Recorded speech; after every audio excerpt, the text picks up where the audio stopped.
Hola, soy Paula y estás escuchando Bien Merecido, un espacio en donde creemos que todos merecemos estar informados y sentirnos bien.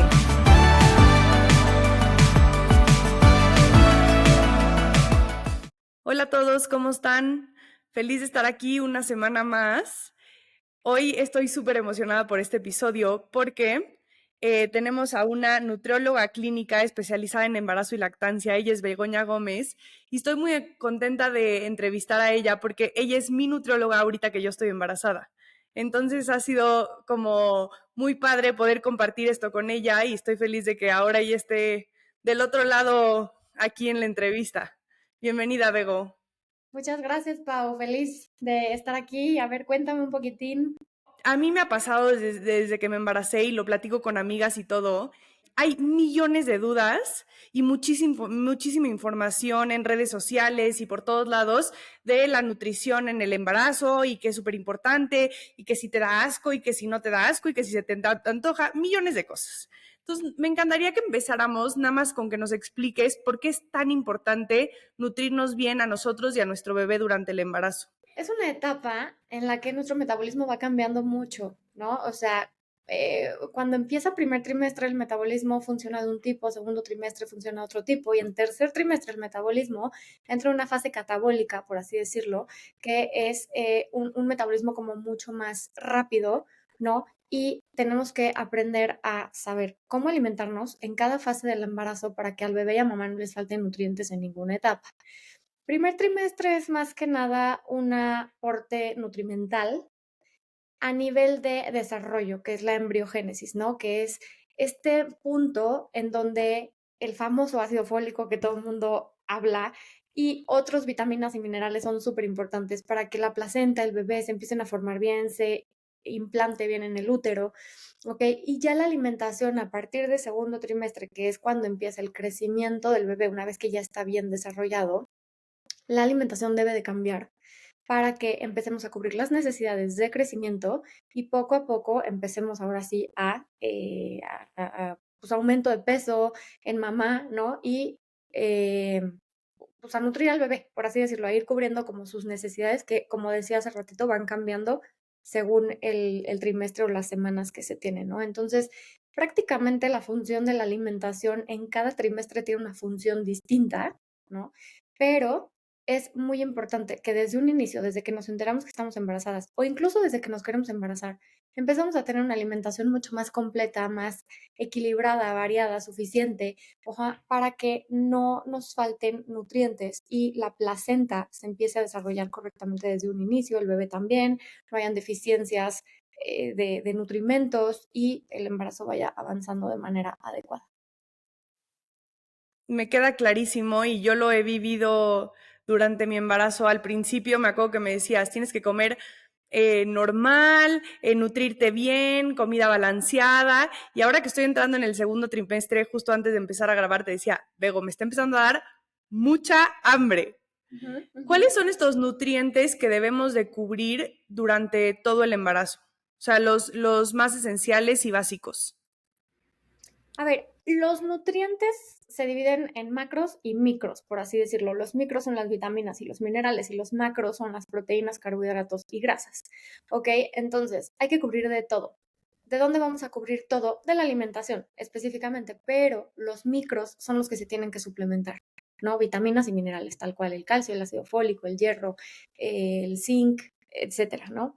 Entonces, los alimentos en general, todos nos van a aportar calcio, ácido fólico, hierro, zinc, de todo, ¿no? Vitamina D, vitamina A, unos en mayor proporción que otros. Por eso la alimentación del embarazo no es como, come esto todo el embarazo, no, es como, incluye de todo, porque por ejemplo, los frutos rojos nos van a dar más antioxidantes y la naranja nos va a dar un poco más de calcio y ambos son fruta, ¿no? Entonces, yo siempre le digo a mis pacientes, no te enfoques como en la leche nada más porque es lo que me da calcio.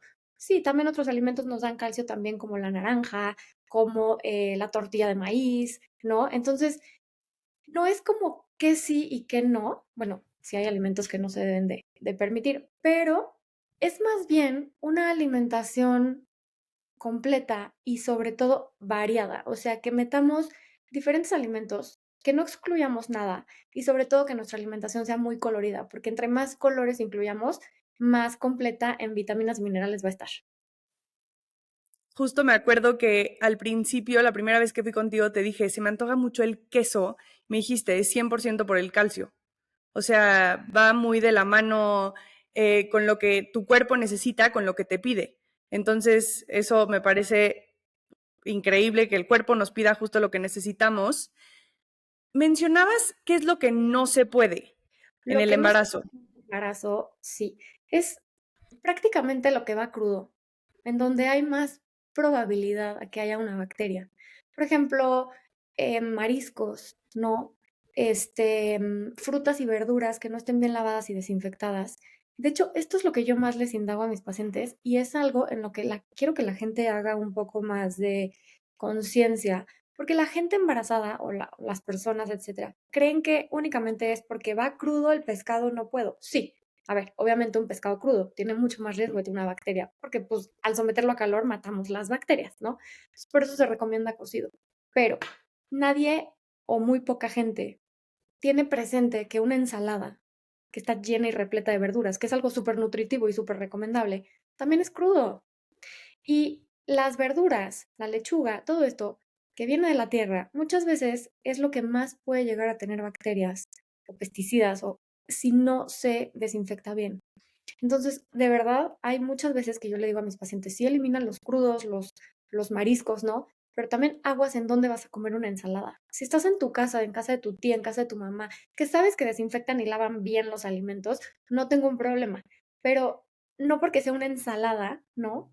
Te dejes guiar. O sea, esto, y sí es bien importante, vienen de la tierra. Son alimentos que tenemos que tener bien presente, que no podemos comer en cualquier lugar. No podemos ir caminando en la calle y comprar el mango que venden ahí, porque pues ya sé que es delicioso, pero no sabemos cuánto tiempo lleva sometido al calor, no sabemos cuánto tiempo lleva ahí, en ese vaso, ¿no? De plástico, no sabemos si lo partieron con un cuchillo que habían partido algo, no lo sabemos. Entonces, es mucho mejor tener conciencia en este tipo de alimentos crudos, cosas que vengan de la tierra, lácteos no pasteurizados. Voy a lo mismo, los no pasteurizados no están libres de bacterias, o sea, no pasan por este proceso en donde quitan, ¿no? La contaminación. Entonces, lácteos yo sí le digo a mis pacientes, come queso, toma leche del súper, en donde sepas que viene pasteurizado, el huevo también pasteurizado, ¿no? ¿Qué otro alimento no se recomienda en el embarazo? Alcohol. El alcohol es una sustancia que pasa de manera nociva, ¿no? Por la sangre al bebé y pues al final de cuentas disminuye mucho la absorción de nutrientes y sí puede haber como un riesgo más de una malformación o deficiencia por consumo de alcohol, ¿no? Hay doctores y ginecólogos que yo he visto con muchos pacientes que sí les dejan de vez en cuando tomarse una cerveza, un vino tinto, siempre y cuando no lo hagan muy moderadamente. Y yo la verdad es que sí soy un poquito más miedosa en ese sentido y si le digo a mis pacientes, si te lo puedes ahorrar, mejor Sí, ahorrarlo. mejor. ¿Qué otra cosa no se permite en el embarazo? La cafeína sí se permite, hay mucha gente que tiene duda de eso, pero en manera controlada, ¿no? Porque al final de cuentas la cafeína tiene el mismo efecto de que disminuye un poco la absorción de nutrientes hacia el bebé. Entonces, se puede tomar una taza de cafeína al día, que es lo que yo más recomiendo, o si la persona o la mamá está súper acostumbrada al café y es demasiado dependiente del café, lo que yo le recomiendo es 2 al día descafeinadas, pero es mucho más natural uno con cafeína, porque al final de cuentas es menos químico. Yo siempre me echo mi tacita de café, que sí la necesito, pero una, y la verdad ya decido si me la tomo en el desayuno, después de comer, y ya la verdad me quedo muy contenta. Siempre nos Exacto. dicen no comas crudo por las bacterias, aguas con los quesos. ¿Qué pasa si nos comemos una bacteria? A ver, aquí depende de ti qué tipo de bacteria sea, Sí. ¿no? Y si, a ver, esto sí es una pregunta más médica, no me puedo meter tan a fondo en esto sí sería mejor que lo contestara un doctor, pero pues si la mamá se contamina, esa bacteria también puede pasar a la placenta, ¿no? Y tener un mayor riesgo de una pérdida o de defectos de crecimiento. No te sé explicar exactamente qué podría pasar, pero sí hay casos y hemos tenido casos en donde pues una mujer por comer algo contaminado que no sabe específicamente de dónde vino, pues terminó en el hospital internada, ¿no? Para tener como un control más puro ahí y pues evitar riesgos que puedan pasar al bebé en la placenta. Sí, me queda clarísimo. Me gustaría que adentráramos al tema de la suplementación, que creo que ya lo platicaste un poquito, pero se Ujú. oye muchísimo del ácido fólico y ahorita quiero que nos expliques por qué específico el ácido fólico, pero qué otros suplementos tú normalmente mandas que son súper importantes para el embarazo. Mira, cuando una mujer me dice, oye, me quiero embarazar, obviamente la suplementación es también igual de importante en el hombre, ¿no? Porque esa fecundación, aunque sea el cuerpo de nosotras, esa fecundación es 50-50 y trae de papá y de mamá. Entonces, yo aquí lo que recomiendo es que el hombre se tome omega, ácido fólico, y con eso está perfecto, ¿no? O sea, yo creo que los hombres con omega y ácido fólico estarían súper bien suplementados y las mujeres sí nos tenemos que suplementar un poquito más para cuestión hormonal, ¿no? Empezar a hacer como un poquito de reservas y lo ideal es empezar a suplementarse de 3 a 6 meses antes. Hoy en día la Organización Mundial de la Salud dice, y ya sacó guías en donde mencionan que con 3 meses de suplementación o incluso uno antes es suficiente. Yo me voy a un promedio y les digo, 3 meses mínimo, empiézate a tomar folato. ¿Por qué mando folato y no ácido fólico? Yo nunca voy a mandar ácido fólico a mis pacientes porque el 60% de las mujeres, sin que sepamos, no absorbemos el ácido fólico. Ajá, el ácido fólico no está activo. El folato es como la parte ya activa del ácido fólico, por así decirlo. Ajá. Entonces es una manera de asegurar de estar tomándolo de manera ya activa en donde sé que se va a absorber. Entonces yo siempre le voy a mandar a una paciente folato y lo mismo para su pareja, ¿no? Y aparte le voy a decir que se tome omega. Aparte le voy a pedir que se tome vitamina D, ¿no? La vitamina D funciona un poco para la absorción del calcio, para que si llega a haber una fecundación, el bebé como que el endometrio como que jale un poco al bebé o el bebé se implante mejor, ¿ok? Menor riesgo de una pérdida. Hay muchas mujeres que tenemos los niveles bajos de vitamina D y no lo sabemos. Ajá, porque la vitamina D no es una vitamina excesivamente elevada en la alimentación y muchas personas excluyen o muchas mujeres excluyen los lácteos de la alimentación. Entonces, mucha gente dice, no, si quieres vitamina D, con que te dé el sol, ya, el sol da vitamina D, ¿no? No, no, no, eso es un mito. El sol te activa la vitamina D en tu cuerpo. Entonces, la vitamina D que tú tienes, para que se absorba, tiene que activarse. Ujú. Entonces, el sol la activa. Sí me explico, pero el sol no nos la da. Entonces tenemos que tener una fuente de vitamina D y por eso yo también la mando en forma D3. ¿Qué quiere decir D3? Que ya está activa. Entonces, todas mis pacientes que quieran bebé o que estén en primer trimestre del embarazo, les voy a mandar vitamina D3 para que ya esté activa. ¿Ok? Les puedo mandar también coenzima 10, que esto es como muy nuevo, no es muy escuchado. Últimamente, ginecólogos o profesionales de la salud lo estamos usando mucho porque es un antioxidante, ¿no? Nos libera de radicales libres, como que las células como que descansan un poco y se liberan, por así decirlo, de todo lo tóxico, ¿no?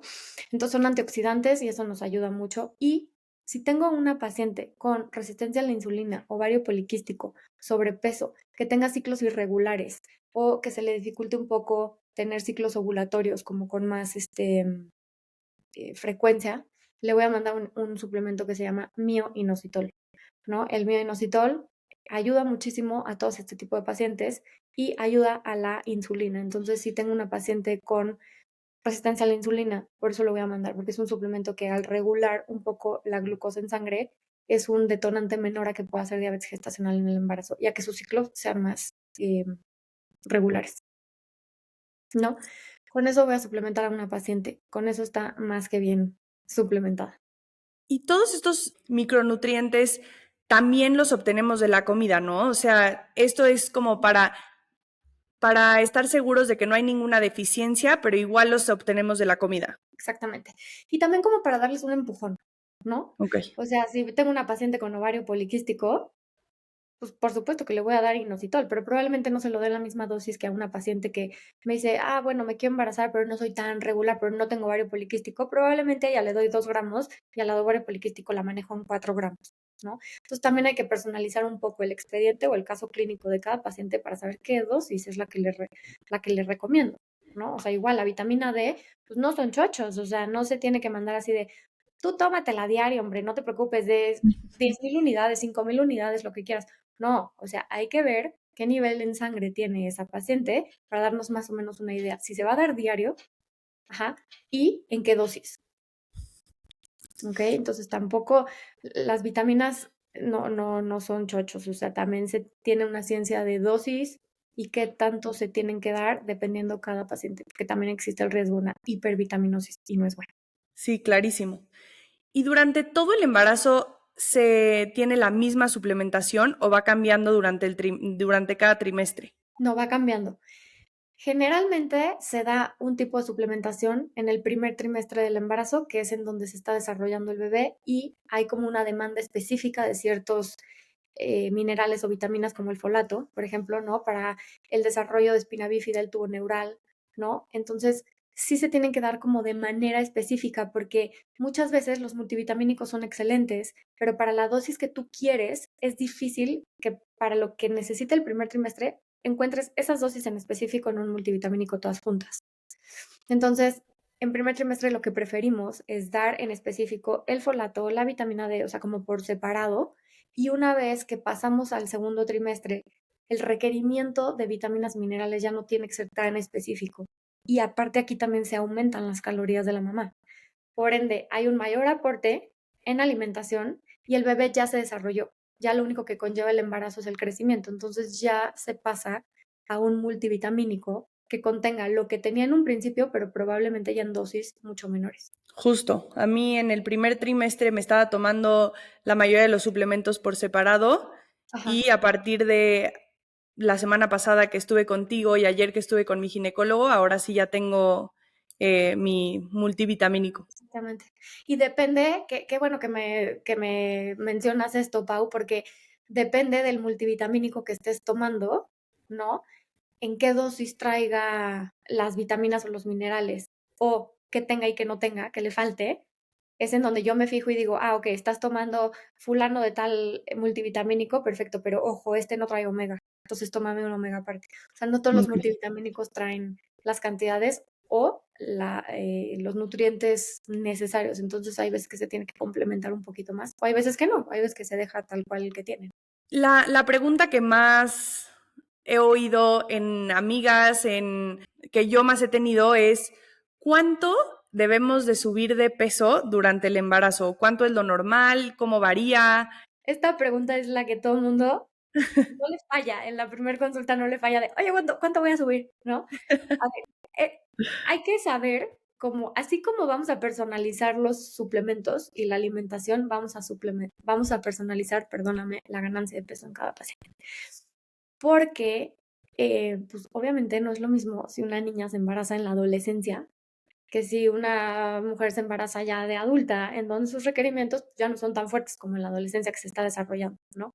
O, por ejemplo, si una mujer se embaraza con muy bajo peso, en donde el porcentaje de grasa sea mínimo y no tenga casi reservas, a una mujer que se embaraza con un poco de sobrepeso u obesidad que tiene reservas y, ¿no? Entonces, hay que personalizar un poco la ganancia de peso. Nunca le voy a pedir general a una paciente una ganancia de peso si es una niña y he tenido casos, sí lo tuve una vez, una niña de 9 años embarazada.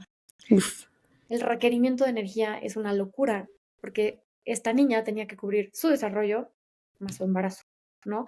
Son casos raros, ¿no? Pero a lo que voy es que, pues obviamente, depende de cada paciente, es el requerimiento. Ahora, si tú me dices aprox general en una paciente, una mujer que se embaraza con un peso normal y saludable, aproximadamente entre 8 a 12 kilos. Hoy se ha visto en guías que es más que suficiente para que mamá y bebé estén perfectamente bien nutridos en el embarazo. Ahora, si la paciente tiene bajo peso, no le voy a pedir 8 kilos, evidentemente, o sea, sí me voy a ir un poco más, porque esa mujer no tiene tantas reservas y yo necesito ir haciéndolas, ¿no? Para que pueda aguantar el requerimiento y la demanda de energía que viene en tercer trimestre y en la lactancia. Es como, siempre le digo a mis pacientes esto, en el embarazo somos como ardillas en el invierno. O sea, vamos como que ahorrando nutrientes, ¿no? Y los vamos guardando. Nuestro cuerpo en primer y segundo trimestre lo que hace es guardar su reserva de nutrientes para que en tercer trimestre y en lactancia, que se necesita tanto, tenga guardadito y con eso te vaya ayudando a cubrir esta demanda. Entonces, pues, o sea, va a ser personalizado, pero es un aproximado lo que te podría decir. ¿Cuáles son los riesgos de aumentar de peso de más? O A sea, ¿por ver, qué nos tenemos que cuidar tanto? es que ahí te va. El riesgo no está subir de más. El riesgo no es que si Bego me dijo, o mi nutriólogo, o mi doctor me dijo que yo por ser una persona que empezó perfecto puedo subir 10, 11, 12 kilos y estoy bien, y subo 14, ya me va a pasar algo. No. O sea, no es cuánto subes. Lo que yo más cuido a mis pacientes es cómo van subiendo. O sea, es mucho más importante que en el embarazo vaya la ganancia de peso como más lenta, paulatina, como de manera lineal. Obviamente hay estándares en donde pues semanalmente sabemos cómo monitorearlas y cuánto llevan y cómo deberían de ir, ajá, según el trimestre. Entonces, sí es importante la ganancia total, pero es mucho más importante la ganancia semanal, por así decirlo. O sea, la velocidad a la que una paciente en su embarazo va subiendo de peso. Porque aquí está el tema. Si una mujer empieza a subir y subir y subir y subir y subir de manera incontrolada y en un mes me pega 5 kilos, que sí hay casos, ¿no?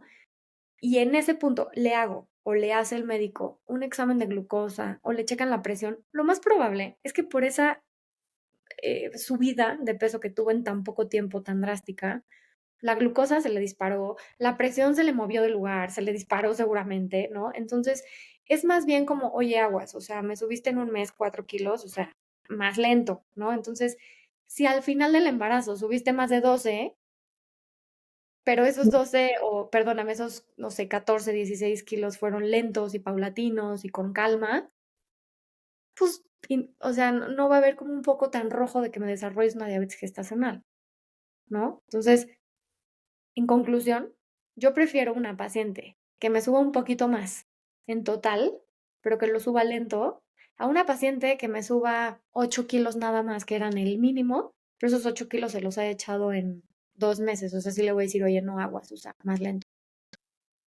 Entonces, Mm, es más que nada por evitarles a las pacientes complicaciones. Diabetes gestacional, preeclampsia, hipertensión, que no tiene que ser preeclampsia, o sea, no se tiene que convertir en, o intolerancia a carbohidratos, que es como una prediabetes. O sea, es más por prevenir el riesgo de una complicación que por quererles decir, no subes más, no. O sea, sí tiene una ciencia de aguas, o sea, no me vayas a hacer alguna complicación del embarazo, ¿no? Y sí creo que, o sea, por lo menos para mí, en mi experiencia, a mí me ha encantado como tenerte a ti de guía, tener a mi ginecólogo, todo, porque en realidad sí te da mucha hambre y sí te quieres comer absolutamente todo lo que ves enfrente.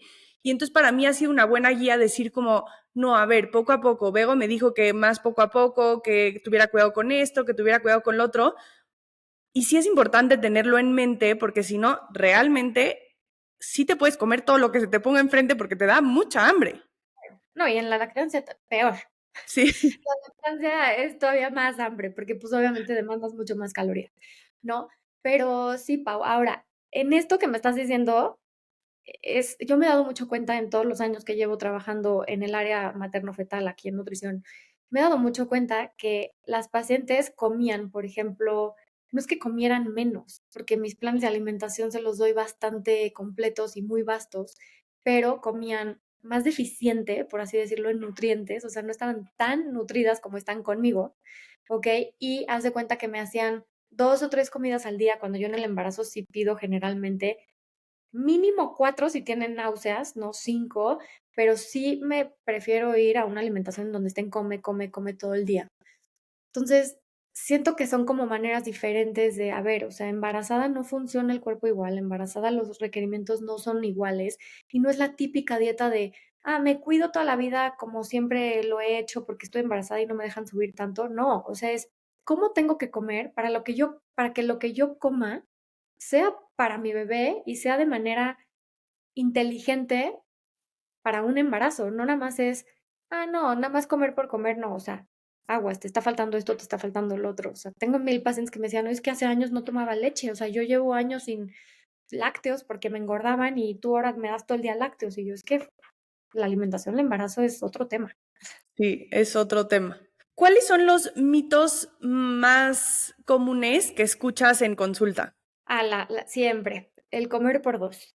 Sí. O sea, es el que más me dicen, es que doctora, dígale que tiene que comer por dos, me dicen. Y yo, no, es que, no, hay que comer para dos, pero no hay que comer por dos.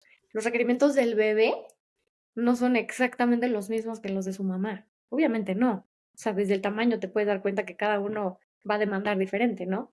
Entonces, es un mito enorme. Las personas que creen que hay que comer por dos, o sea, es un mito que antes se creía. Ahora, subir 1 kilo nada más de peso al mes, ¿no? Siempre era, es que yo nada más puedo subir 1 kilo al mes.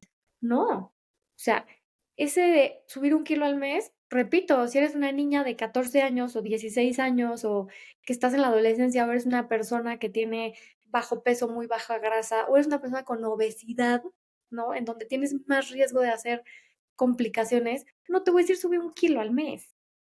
Entonces, son como mitos pues que antes se creían y antes se escuchaban y gracias a Dios hoy pues ya hay evidencia y ya hay más información.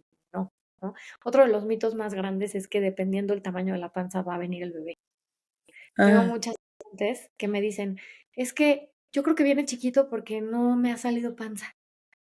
Y yo, mira, yo tengo pacientes con una panzota que echan panza y el bebé no viene tan grande y hay pacientes que les buscas la panza y dices, ¿dónde se escondió? Y el bebé viene de 3 kilos, o sea, entonces el tamaño de la panza no detona el tamaño del bebé, es completamente genético eso, completamente complexión corporal, o sea, no dice una. y Bego, para terminar, me encantaría que nos dieras algunos tips para todas las mujeres que estamos embarazadas de cómo hacerle para tener una alimentación lo más balanceada posible y qué podemos hacer con todos los antojos. Ok, para tener una alimentación balanceada, es importante, como decía al principio del podcast, que hay que tener una alimentación que incluya colores y que incluya variedad en alimentos.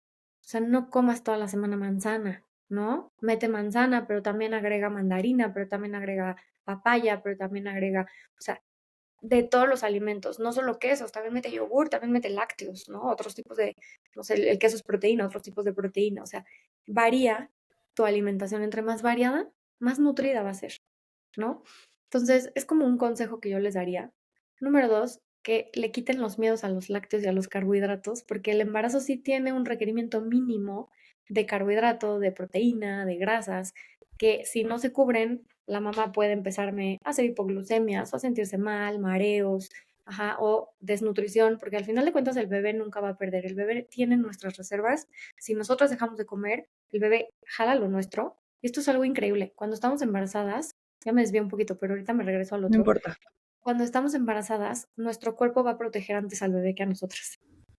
Entonces, si dejamos de comer por náuseas, por vómito, etcétera, nuestro cuerpo nos va a quitar a nosotras el calcio, por ejemplo, de nuestros huesos o los minerales y se los va a dar al bebé. Entonces, la mamá es la que se va a empezar a sentir mal y a tener todos los achaques habidos y por haber. ¿Por qué? Porque pues tu cuerpo está protegiendo al bebé. Entonces, la alimentación es más que nada como para proteger un poco a la mamá. Obviamente, si la mamá no tiene reservas, pues también el bebé puede llegar a un punto en el que ya tampoco tenga de dónde jalar y, ¿no?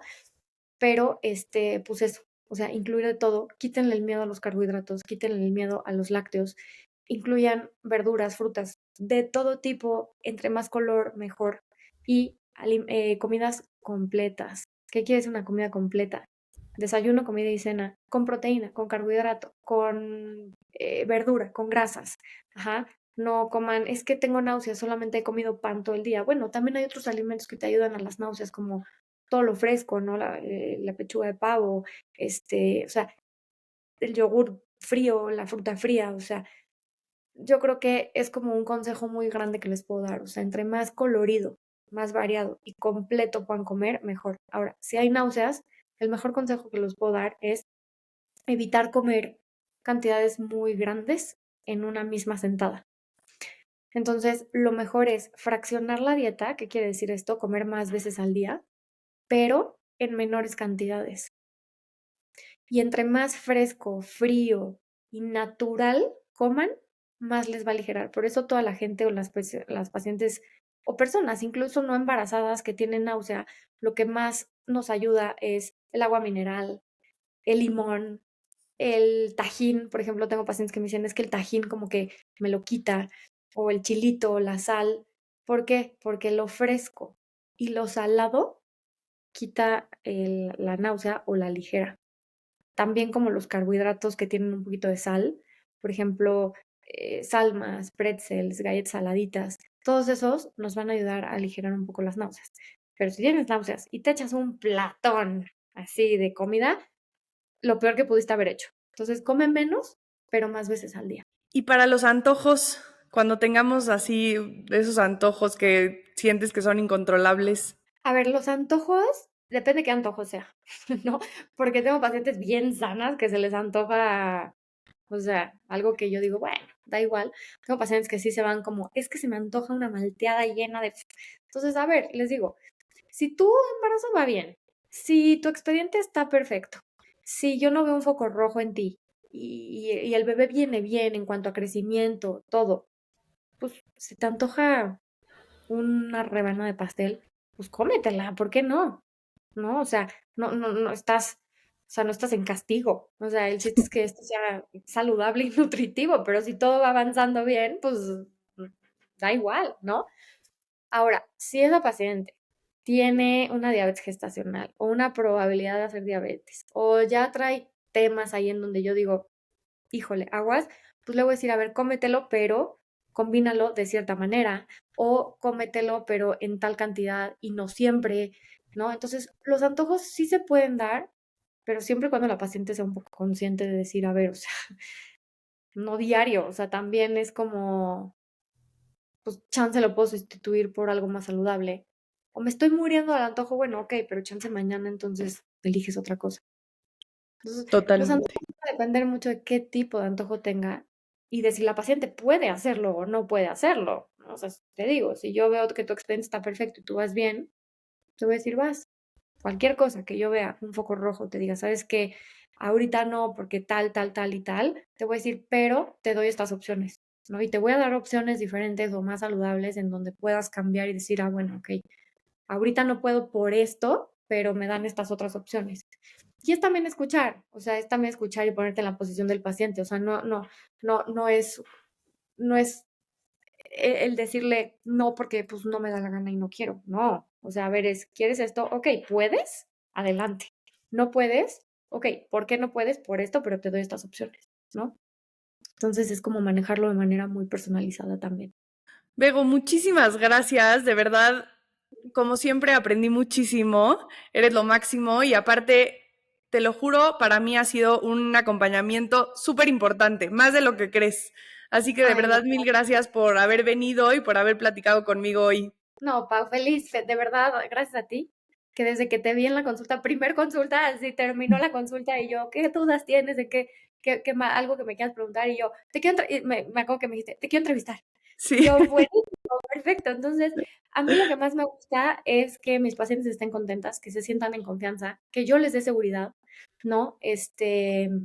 Y pues que aprendan a que la nutrición y el embarazo no van a estar a dieta, o sea, se van a nutrir de una manera muy diferente para que entiendan cómo funciona el embarazo y vean todo esto de una perspectiva distinta en una etapa de la vida tan específica y tan especial, ¿no? Y obviamente, pues de verdad te lo digo, o sea, a mí algo que me encanta es que al llevarle una alimentación a la mamá correcta y ayudarla a tener un embarazo saludable, el futuro de ese bebé va a ser completamente diferente. Entonces, te lo prometo que yo soy la más feliz de que me hayan invitado a esto. Espero que mucha gente lo escuche, que se empapen, que vayan poco a poco aprendiendo y que cada vez se vayan animando más a tener una guía nutrimental durante su embarazo, su lactancia, porque pues, son etapas que requieren mucha energía, muchas cosas específicas que no es lo típico de siempre. No, entonces, Pau, de verdad te lo agradezco muchísimo. Yo feliz de la vida. Y pues aquí estoy lo que necesiten. Y de verdad, gracias. Me encantó la entrevista. Espero que les haya ayudado. ¿dónde te pueden encontrar? Nada más rápido para que si tienen alguna duda adicional te puedan escribir. Tengo Instagram. Mi Instagram está como Materna Nutrición y mi consultorio está en el ABC de Santa Fe, aquí en Ciudad de México. Ahí en mi Instagram está mi WhatsApp, ahí me pueden mandar un mensaje directo y también pueden llamar a mi consultorio directo, y pueden hacer una cita ahí de manera presencial. Doy consulta en línea y doy consulta presencial. A mis pacientes posparto generalmente las veo en línea o gente que no vive aquí. Tengo gente viviendo en otros países que les doy consulta en línea, pero ahora sí que ya comodidad de cada paciente. Buenísimo. Mil gracias, Bego. Feliz a ti, de verdad.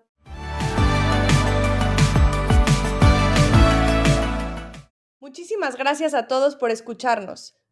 Síganos en redes sociales en @bienmerecido.media. Nos vemos el siguiente miércoles. Gracias. Las opiniones de los invitados en Bien Merecido son personales y no necesariamente reflejan las del equipo.